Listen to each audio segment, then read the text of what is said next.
What is up, guys, and welcome back to a brand new video. Today we'll be covering career mode in the preview once again.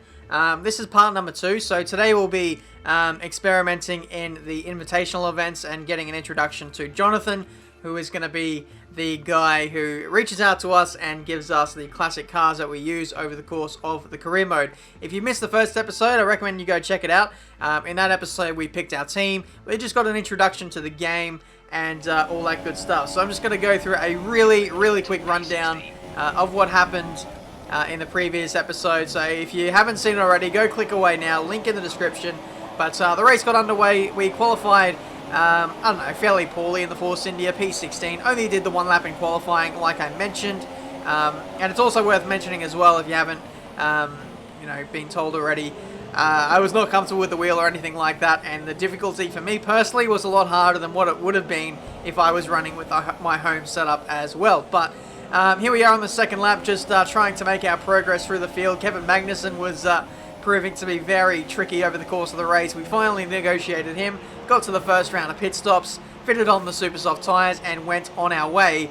The pit limiter was a little bit interesting for us on the exit, but with that time lost, we lost the spot to Carlos Sainz as well, and he was the guy who we spent most of the race trying to chase down, to no avail.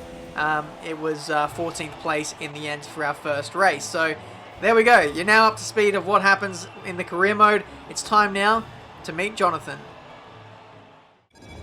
Is this the one? Indeed it is. And this is Jonathan. He's going to let you drive some of his cars. Well, not quite my cars, per se. It's a mere detail. You know, I'd really rather be down there racing them myself, to be honest. I'm actually quite handy behind the wheel, but it's the downforce, those lateral Gs, you know? The old neck can't really handle it. So I need a pro. And that's where you come in.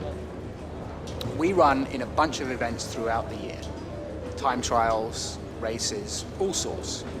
And I have it on good authority that you have the ability and temperament to do well in these.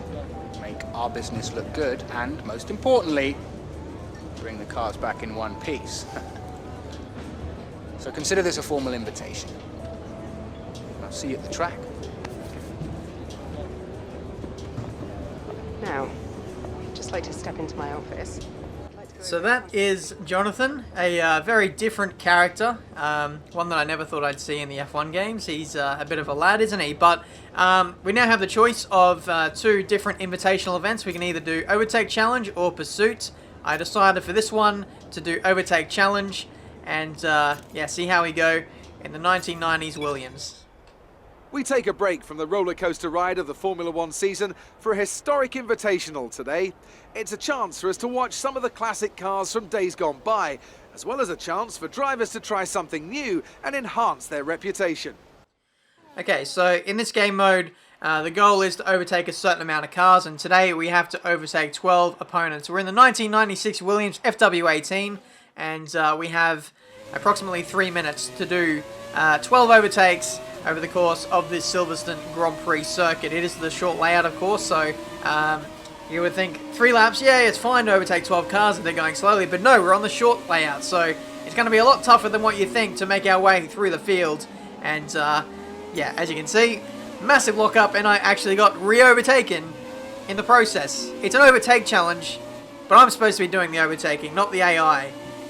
It's a little bit embarrassing when I get re-overtaken in an overtake challenge, but 3 minutes in, made up 1 place so far. We have 12 or 11 more people to overtake, and you can see they're all in a big cluster up ahead in a massive train, so hopefully we can make some inroads. This car, I'm not going to lie, is pretty slow, doesn't have too much potential, and takes a little bit of time to get used to. I will admit, like, if you find the AI to be a little bit hard in just regular gameplay in terms of career mode, then I think you might struggle a little bit in terms of the invitational events.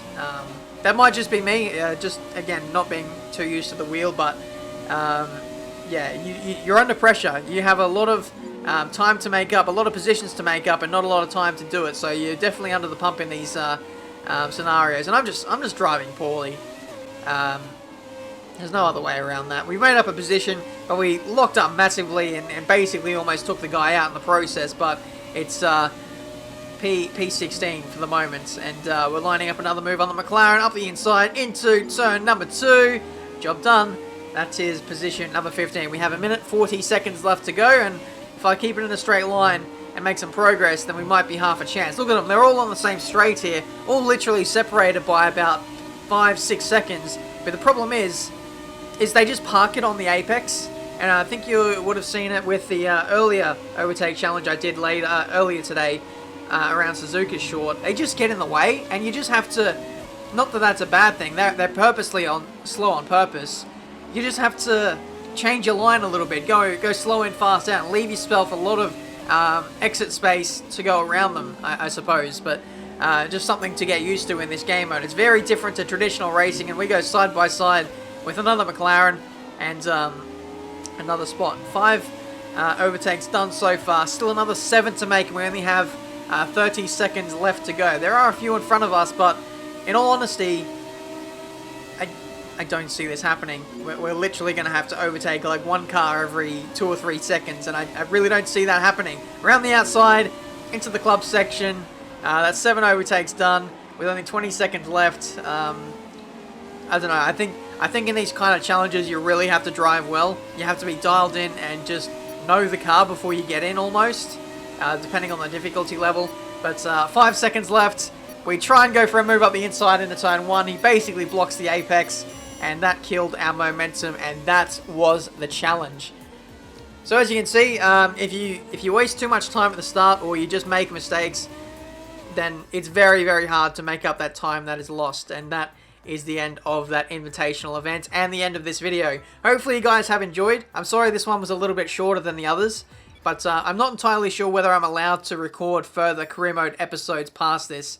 I've heard reports from other F1 YouTubers that they can't record past the first round, but I'd never heard anything along those lines. Maybe my instructions are different. But I'm going to get some clarification on that and see if I can record further. I'm not too sure if I will, in all honesty, because I have the full version of the game now, and the embargo for that will lift on Monday, 12 PM, British Standard Time. So I think I might just divert all my attention to the full career mode now. So we'll have to wait and see how that goes. There'll still be plenty more videos to come in the not too distant future, so subscribe to the channel to see those. Leave a like if you enjoyed this video as well, and until the next one, guys, I'll see you next time.